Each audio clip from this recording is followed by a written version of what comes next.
What up, everybody? Welcome back to another episode of hopsgeeknews, your home for comic books, movies, TV shows, and today we are talking Maul, Shadow Lord, episodes 1 and 2. The Disney Plus 2-episode premiere is out now. Highly recommend you watch. If you haven't, hey, spoilers ahead. Maybe come back, or maybe you want to stick around and get spoiled a little bit. That's okay too. Like, subscribe, share, follow anywhere you get podcasts, anywhere you find social media. We are there. We have a lot of stuff going on between us and Nerd Initiative. So make sure you check out our boys content because that's in full swing. We've got Daredevil content because that's in full swing. Man, we've got comic book reviews as well. And we like to go into the beer of the week, what we're reading or watching, some news, and then topics. So I fit the bill this week with some affinity for the unattainable because we are talking Darth Maul and he just loves going after that unattainable power that he is always right here with and never can quite get. So that's what I got. Lauren, what you got? You know what I got drinking over here. I got yacht money from Sideward Brewing, and I think I'm going to call it yacht credits, though, because, you know, it's all about, they were complaining, I think in the comic book, and now I'm already mixing up the comic book and the show, that there were credits on the streets. It shouldn't be on the streets. But also it makes me think of if the Andy Serkis character in Andor had just had a float, maybe he would have found his one way out. Might have, because he can't swim, but if he was on a float, he could have been chilling, man. And yeah, you know us. We love some Sideward Brewing. Your kid doesn't know how to swim. That's just bad parenting. Sorry, we do love Sideward Brewing, man. All right, like yeah, but there's planets that are like completely covered in water. You never know. What if, like, I don't know? There was people who drowned in when a beer factory like exploded with beer, and there was like hundreds of years ago. You never know. If you fall into a pit of chocolate, yeah. What if you get in, quicksand? I used to believe that was a big problem too. Well, that was, what was it, quicksand? And there was one other thing that always happened when we were little in movies, and we've never had to, like, actually face. What was the other thing? Happiness? Happiness. Dark. But I do have it in my Mandalorian Grogu cup, which I have not used this in forever. I kind of miss this, but I know we'll get good use out of it in May. I was going to say, we are, God bless, we are a couple weeks away from, May, and it's going to be May. If you know anything about us in May, it's Star Wars month. But what's more is I will be headed down to Florida, and Lauren and I will be at Galaxy's Edge on May the 4th. So if you're listening to this and you are also there on May the 4th, well, come say hi. We're going to have our lightsabers. We'll be doing some dueling action. We'll be hanging out, jamming out to some Cantina band, perhaps, and having a really good time. And then I think there might be Epcot on the menu for Cinco de Mayo, because who doesn't want a good avocado margarita on Cinco de Mayo? Well, Lauren probably doesn't, but I sure as hell. We're going to michelada. I love their micheladas. Ooh. You know what? We're going to be in Disney. And then, of course, we have some really fun content planned for Star Wars. So if Star Wars is your thing, yes. May is this is our 6th year in a row, I believe, of some Star Wars. Wow, 6 years. So our first episode the first Monday in May is May the 4th. So we're actually going to do an episode on Galaxy's Edge. We're going to have some fun facts. We're going to have some books and comics that tie into Galaxy's Edge. And then, yes, we will be celebrating that day there. And then we're going to do like the life of Darth Maul. So this, we're just talking about really the show and what happens right before and after. But we'll give you like a chronological breakdown of Maul, kind of like we did for Ahsoka last year. I really enjoyed doing that because this universe is just so wibbly wobbly, timey wimey that I feel like sometimes it's nice to reset your brain. Well, especially with a character like Darth Maul, who we got in the prequels. He disappeared. He came back in the Clone Wars. Right. Just oh, weird. I thought my internet crashed. Okay. Well, and then, we get the whole Solo where we tease that he's taken over the syndicates and stuff. And so there's a lot of timeline craziness I can't wait to dive into. Yes, and then with the Mandalorian and Grogu movie coming out, we'll do a pre-show and a post-show. Yeah. Our pre-show will probably be like, a little bit of like origin of Zeb Oriolis, like characters that aren't super popular. He's very popular. But if you haven't seen the cartoons, it'll be like for Tim. This is your Stanley Tim cameo. I feel like we haven't had one in a while. Yeah, so we'll break down some of that. And of course, we'll end with our predictions. And then we'll probably wrap up the month just bullshitting about what we thought of the movie. We might have some special guests too. Who knows? And this probably be the first Star Wars movie I see opening night. The only Star Wars movie I've seen in theaters is Solo. What? Yeah. Wow. It is crazy. This is a big moment. This is a big moment, guys. Really big moment. Well, let's go into what we're reading and watching. A lot of good comics out. I'm really enjoying Emperor Aquaman. Jeremy Adams, John Timms, Rex Locust. Each and every issue is just like adventure story essentially, and it's just continuing to be really well with the colors. The colors are so vibrant, so beautiful. The way that they managed to just have the water coming off the characters is really impressive. Jeremy's telling a really fun story. Can't say enough about that. Supergirl 12 is out. I'm enjoying that one. We got Cyborg Kara this week. You know, Sophie Campbell's just killing it on the artistry, her and Tamara Bonvillain.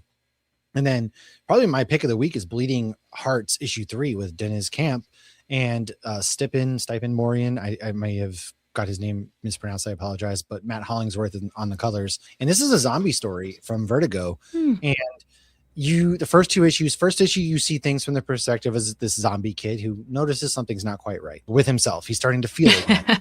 Well, like, he's like, wow, why am I starting urge to eat brains?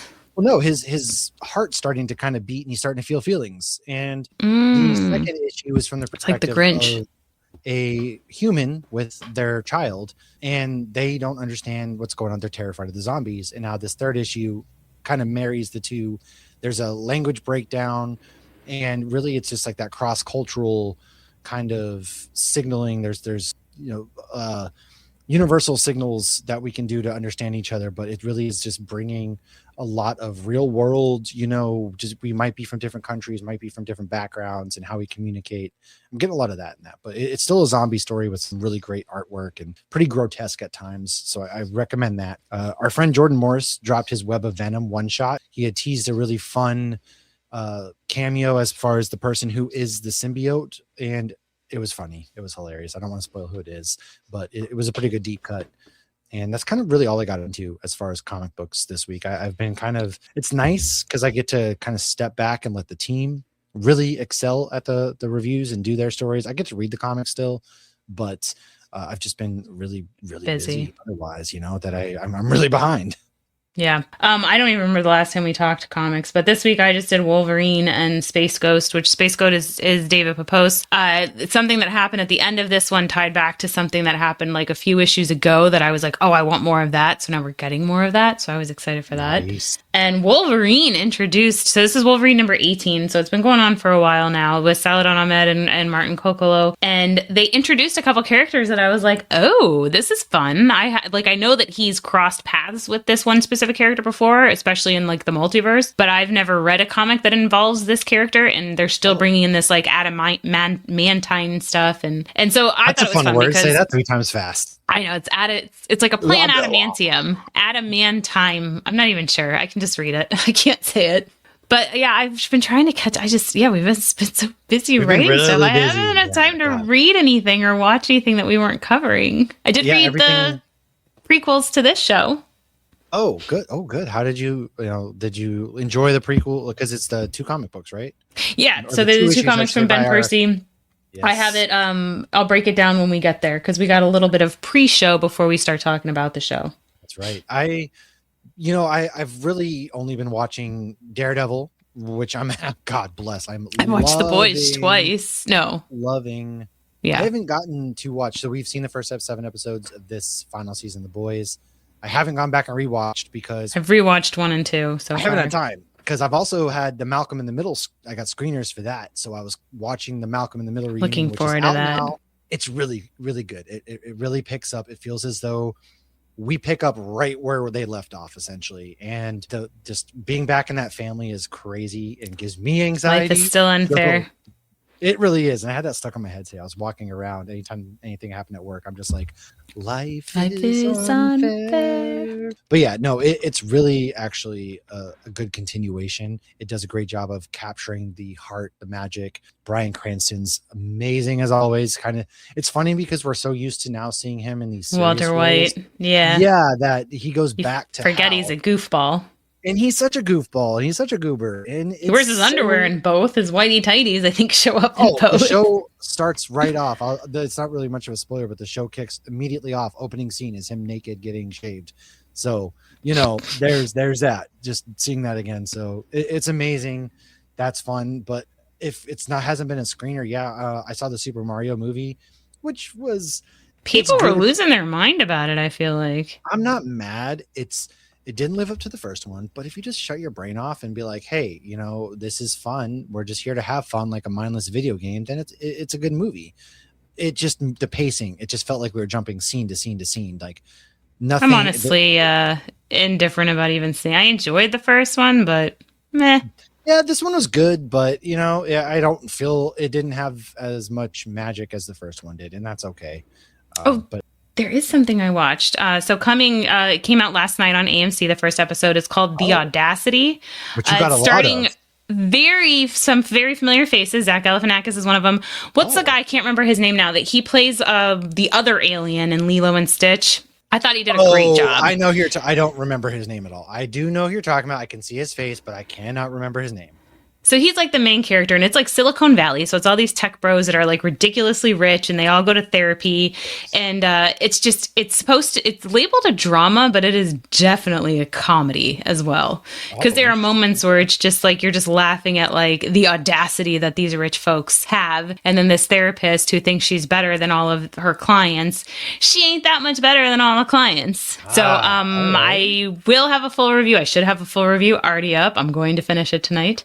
So if you want to check that out, that's on AMC and AMC Plus, and that will be an 8 episode run every Sunday night on AMC. All right. I really enjoyed it. I thought it was good. I'll check that out because I didn't really hear too much about it, to be honest with you. And so they I feel like started promoting it, and I guess it debuted at that thing Chris went to. With the acronyms. South by Southwest. Yeah. The acronyms, yes, that one. I knew there was like an S and an X in there somewhere. God. Yes, it's South by Southwest. There you go.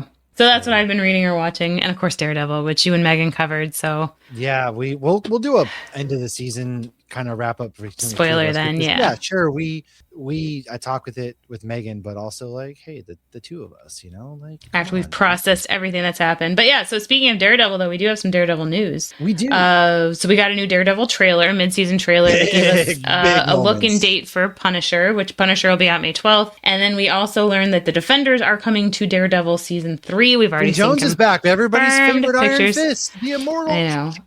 We knew they couldn't bring back Luke Cage and Jessica Jones and not bring him back. Iron Fist, you might not have remembered or noticed me because of my red arm. It was C-3PO the whole time. Oh my gosh. He's going to show up and be like, in case you guys don't remember me, I'm the Immortal Iron Fist. Immortal Iron Fist. I'm ready. Didn't Luke say nobody cares? Probably. Nobody. I'm Danny Rand, the Immortal Iron Fist. But I have faith that they're going to actually do him justice now, okay? But he's not immortal. The Iron Fist is. Yeah, well, guess different. What? When you have powers like that, he feels pretty dang immortal. So let him. But he's not. If you were out there fighting the Hand and fighting dragons and whatever else, maybe you'd feel pretty immortal too. Well, that's how you get yourself killed if you get too cocky. Well, he's not dead yet. Chagrin. We also got a new Supergirl trailer, and Maul is confirmed for getting a season 2. Kenobi. That's no brainer, man. I'm loving that. I am loving it because as we are about to go into episode 316, this is, of course, I just was about to start saying Maul 316 said Kenobi. And let's go. Let's do it. We're going to jump into non-spoiler stuff first, and then we'll give you a little bit of a warning. So if you haven't watched it, you can get out of here. But Star Wars Maul Shadow Lord. It is on Disney Plus now. It stars Sam Witwer. Of course, he is back. Gideon Adlon, Wagner Mora, Dennis Haysbert, Richard Iodide. Okay, getting a little harder with the names as we go on, but Chris Diamond. Oh my God, Diamond. Oh my God, they got way harder. Chris, I'm so sorry if you'll never listen to this, but just know your last name, I am very terribly sorry. I cannot pronounce. But the first 4 episodes by now are out. We're just covering episodes 1 and 2. And as we sprinkle in some background info, fun facts, every single Monday we get 2 episodes with the last 2 on May the 4th, which that week is crazy. May the 4th, we've got the finale, which I'll be at your house for. Oh my God. Yeah. We could watch it before we go to Hollywood Studios. We get to watch Maul together, and then we get to watch the finale of Daredevil. Wow. Cinema. And then we can probably record at your house on both since I'm there. Oh, we could. Cinema. All right. Anyways. There it is. Maul was played by Ray Park in The Phantom Menace, says Star Wars Episode 1 out there, but has been voiced by Sam Witwer in Rebels, Star Wars Clone Wars, Jedi Fallen Order, Lego Star Wars, and much, much more. He's pretty much become the definitive. He's Maul. I feel like they could put the makeup on him and have him be the live action one too, honestly. 100%. I mean, come on. He put that Zabrak makeup on and he's good. Now he's just spinning the lightsaber. Maybe because I'm a guard girl, it didn't look very difficult to me. CGI does a lot of things, and he looks like he's pretty in shape, that he can do a little couple kicks, flips, whatever it needs to do. Can have a double person. What do you call it? Listen, if Palpatine's old ass was out there doing whatever, and so he does voice him as well in Solo, but actually it's Ray Park that we see via hologram. And he recently has said that you do not need to have seen anything to follow along with this show. But come on, man, it makes it better if you're pretty familiar with Maul. So why don't you pick it up from here? So some other familiar voices can be heard as well, but they're not as you might expect. Vanessa Marshall, who voices Hera, voiced Rook Kest, and the voice of Zeb, Steve Bloom. He does a bunch of voices. He voices Icarus and some others. So he's very, very, both of them do a lot of voiceover. I love that they brought them into this still, though. Yeah. It's because she loves Star Wars. They've both been a part of Star Wars for so long that they both get to be a part of this still. It's heartwarming. So this is a quote from Disney Plus. This is set after the events of the Clone Wars. Maul plots to rebuild his criminal syndicate on a planet untouched by the Empire. There, he crosses paths with a delusioned young Jedi Padawan who could be the apprentice he is seeking that will aid him in his relentless pursuit for revenge. Maul always be out here looking for the apprentice. Darth Maul, always the apprentice, never the master. Aw, that's his biography right there. Literally, that is it right there. He is always the apprentice and never the master. Him and Anakin really should have had some beers together and just complained. They started their own council. I'm just saying. Although Anakin had a Padawan. Yeah, but he didn't have a seat on the council. So they're two guys that really could have worked out their anger issues. It's like that episode of Supernatural where the demon and the angel are complaining at the bar together to each other. So this is not the first time we've heard Shadow and Maul connected. And Rebels, the Inquisitors say they're hunting a Shadow, which turns out to be Maul, whose master was once Palpatine or Darth Sidious. And he does try to get Ezra to be his Padawan in that. He really has been searching for a lot of grooming in that one, man, because he pretends to be an old man and then he's like, be my apprentice. Pretty much. So why don't you tell us what happened after the fall of the Republic, and then I'll take us into the comic books. Oh, yeah. So after the fall of the Republic, and before we saw him in Solo, this means the last time that we saw Maul, Ahsoka had captured him right before Order 66. Oh, of course, you didn't read this one. Order 66. I'm sorry. Do you mean to handle it for you? No. At the Battle of Mandalore, Ahsoka finds Maul, who was hoping for Kenobi. That soon the Jedi in the Republic will no longer be controlling interest in the galaxy, and that Darth Sidious will take over. He then manages to escape. Ahsoka learns that the Jedi have heard of this, but since Dooku is dead, now they cannot get more info. They're like, Jedi, oh yeah, that sounds familiar. But we're not going to do anything about it. Dumb, just dumb. Maul and Ahsoka sense the shift in the Force, such as the dark side, when Anakin turns, and despite Maul's attempts to bring Ahsoka to his side, she captures him. With Maul tied up, Rex lets Ahsoka know the council is waiting for her. She doesn't tell them what Maul said, and now she has to kind of live with that because we see Palpatine say could have been a last chance, something. Really, really could have been. Well, first of all, Mace Windu was on, some messed up stuff because Mace Windu had to go and be like, get out of here, citizen. And because of that, she didn't share that information. And now we're seeing Palpatine be like, hey, execute Order 66. Time's now. That's not how he said it. It's exactly, actually, word for word. He's like, hey, time to execute Order 66, kids. Pull up. He's like, not kids. Hey, all my clones. Yeah, your time is up. My time is now. Execute Order 66. My time is now. And then he pushed a button like in the podcast with the Deep and Noir. Yep. He went, ayo. He's like, that's some beta male bro shit. She turns on, she frees Maul, who is trapped, because from there she's a distraction. She had to, yeah. So this leads us right into the comic book prequel written by Ben Percy, who I'm still afraid of. So why don't you go ahead? Why are you afraid of him? I love Ben Percy so much. He just was very intense, and his voice is very deep. Very deep, and he was just very muscular and staring me down very seriously. And I love his picture on League of Comic Books because it looks like he's going for a Wolverine kind of feel. He looks like, I think he even has a cigar in his mouth. Did I make that up? Okay. Listen, great guy. He just super sweet. Let us even interview him and harass him. And if you see him at a con, you should take a picture of them because he always puts the Sharpies in his fingers like they're Wolverine claws. Maybe only if you're having him sign a Wolverine comic, but that's awesome. Okay. So the comic is also called Star Wars Shadow of Maul. There are currently 2 issues out. It will be a 5-issue run. So the planet Janix. So this is a quote from the comic book. Janix, a mid-rim world with a bustling metropolis, is home to some of the most unsavory characters the galaxy has to offer. As the captain of the local tactical defense force, Brander Lawson is trying to keep them all in check. But on these neon-lit streets, a new threat is always lurking just around the corner. ... End quote. Ominous. So here's a quick recap of what happened in issue 1 and 2. Issue 1, Lawson stopped a smuggling operation that was supposedly controlled by Demas, but lost all the evidence, and he almost died. They sniff out a mole, and as they're trying to, they sniff out the mole, but they lost the evidence because of the mole, but they're still trying to build a case against Demas. Now in issue 2, Lawson and his droid, Two Boots, are watching Demas, so they're doing surveillance on him. Two Boots!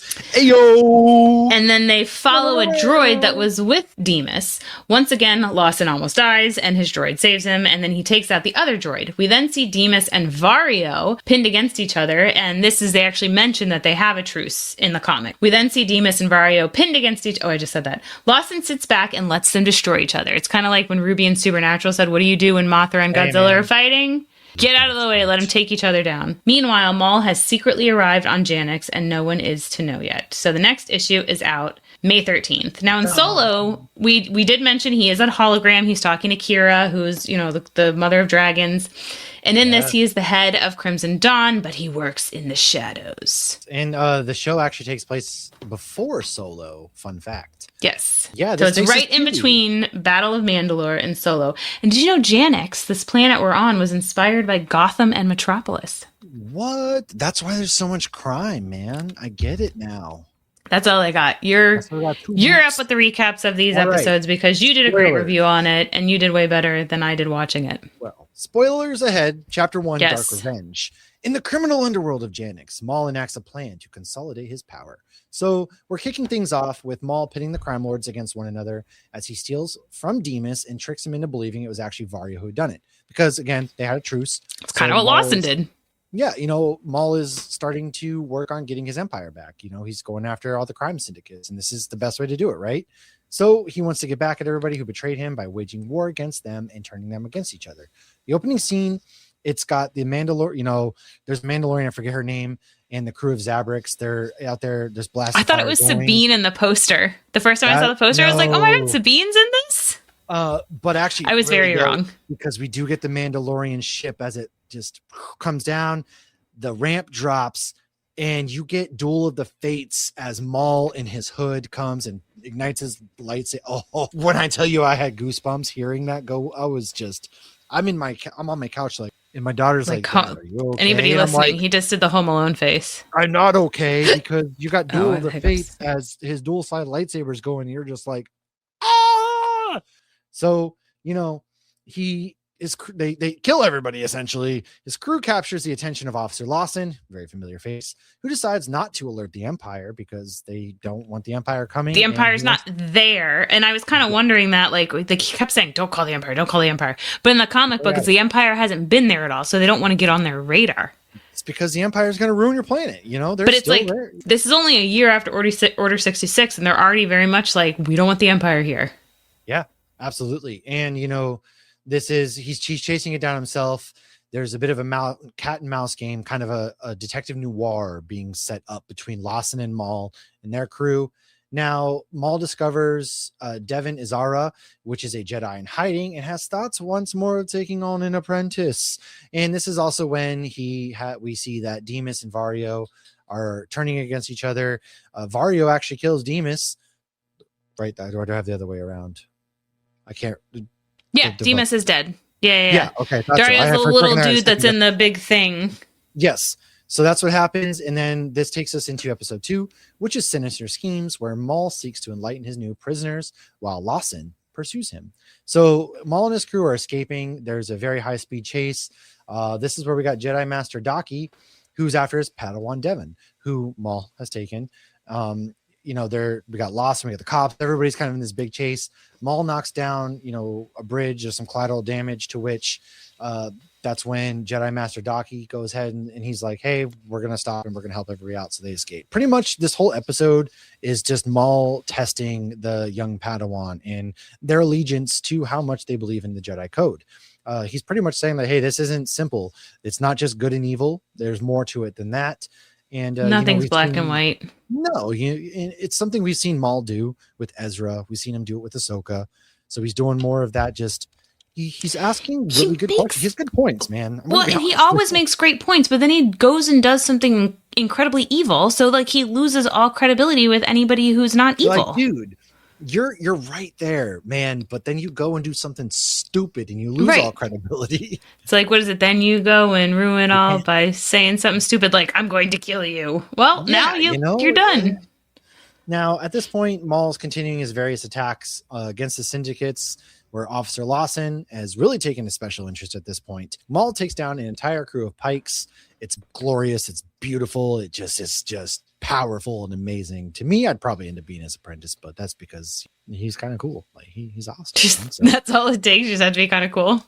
He has some good points, and you're like, you know what? You get stuff done. Or is he always the right way? No, but he's got a point, and he's getting stuff done. I'm just saying. Now, this episode ends with us unsure of where the young Padawan Devon is leaning, and with Lawson slowly becoming more and more consumed with Darth. While trying to single parent. He's a single dad who loves his kid. So what did you think about this? Because I thought this was incredible. I thought it was good. I knew I didn't love it as much as you did because you're a big, Maul fan. No, I thought it was really good. I enjoyed it. It's always harder for me to get into the cartoon stuff a little bit more, I feel like. I think that's also probably why, because I thought this was awesome. The animation just picks up with like the Clone Wars. It had a big cinematic feel to it as well, I thought. And there was a lot there that I really did enjoy. I think what I love that they do with these cartoons is fixing the plot holes and fixing some of the issues with some of the movies. Like the fact that this is, before Solo, and you see him as like in Solo, he is, running the Crimson Dawn, which gets mentioned in this, but he's in the shadow, and obviously you're calling the Shadow Lord. So I feel like they do a great job of just like bridging those gaps. And it's like, okay, well, he got cut in half in episode 1, and now he's over here doing this. Like, I don't understand. Explain it to me. And I think these cartoons just do a beautiful job of doing exactly that. And Absolutely. Sam Witwer is killing this His role. voice And I feel is so good, man. Yeah, I feel like he's like Ashley Eckstein. Like he has fully embraced this role to the point to like it's not just a job. He is truly a fan of Star Wars. I think that makes a big difference. Yeah, you can see it and you can feel it in like his work. Agreed, 1,000%. And it's one of those things too that even if you start out as just a job, it's really cool to see them slowly really embrace it and become that beacon, symbol, if you will, because Ashley Eckstein really is Ahsoka, and just the same way Sam Witwer really, and even to this point, Ewan McGregor is Obi-Wan, but James Arnold Taylor himself at the very he's and did at MegaCon, Well, and think about it, he's probably spent more time doing the voice work for Obi-Wan Kenobi than Ewan McGregor has spent playing him. I mean, granted, he now has the show too, but like, there's a hell of a lot more episodes of like Clone Wars and Rebels and stuff that he's in. Really, yeah, and poor Alec Guinness. He also sounds he sounds a lot kind of like Ewan McGregor in a lot of ways. Yeah, I think that's what he was going for. Yeah, because he's playing really a young, Well, and like when we saw him in the panel, he immediately comes out and he's like, hello there. Like he knew exactly what we wanted and he gave it all to us. He knows what gets the people moving, just like Ashley does, because I think that's why I love these voice actors so much, because they know what we want, okay? They know, and they're not going to, Well, we'll see. Go ahead. Well, I was just going to say, Jim Beaver did come out and call us all idiots right away in the Supernatural panel last year. So he knew what we wanted to. Like, you sometimes get these actors who are, I'm tied to this one character. I'm more than that. Look, I get it. I really do. I understand where you are coming from. As an actor, you want to expand your craft, get more roles. But these voice actors, their faces aren't on screen and not on camera. So, like, that's all you know is their voice.